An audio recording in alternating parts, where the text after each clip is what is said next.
هو انت بتكلمي مين؟ انت جاي تتقدم كده ازاي؟ مساء الخير يا مستر اسلام. انا خنور.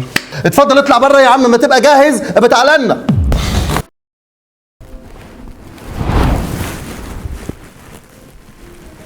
الو. هي يا نسمة حصل ايه الصوت اللي كان عندك ده؟ الحمد لله ماما دخلت عليا وسمعتني كلام مش قادره اقول لك عامل ازاي يا احمد، وانت لازم تعمل اي حاجه علشاني، وانا قلت لها ان انت هتيجي تتقدم بكره. بكره؟ انت شايفه ان ده وقت مناسب يعني؟ هعمل ايه طيب؟ طب ما هي هترفضني في الاخر هي واخوكي، وانت عارفه ان ظروفي مش احسن حاجه. انا هقف جنبك، انت لازم تثبت لهم ان انت شاريني وان انت بتحبني وانك مش بتضحك عليا زي ما هي بتقولي. ماشي يا نسمة ماشي خلاص تمام، بكره على المغرب كده هعدي عليكم. خلاص ماشي هستنى. بس مش عارفه اجيب ابويا معايا. تعالى انت بس وقول لهم بقى كده بجيب باباك وانا هخليهم يوافقوا عليك يا احمد.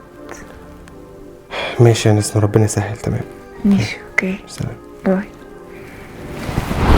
يا رب يجي ويا رب ما يطلعني صغيره قدام اهلي، ربنا يستر بقى.